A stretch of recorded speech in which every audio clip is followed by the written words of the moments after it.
உலகத்தின் பந்தங்கள் எல்லாம் நீ சொல்லி தந்தாயே. பிறப்புக்கும் இறப்புக்கும் இடையில் வழி நடத்தி சென்றாயே.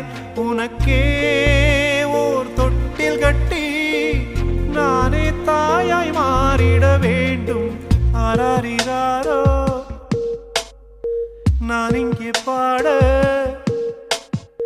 தாயே நீ கண்ணுறங்கு, என்னோட மடி சாய்ந்து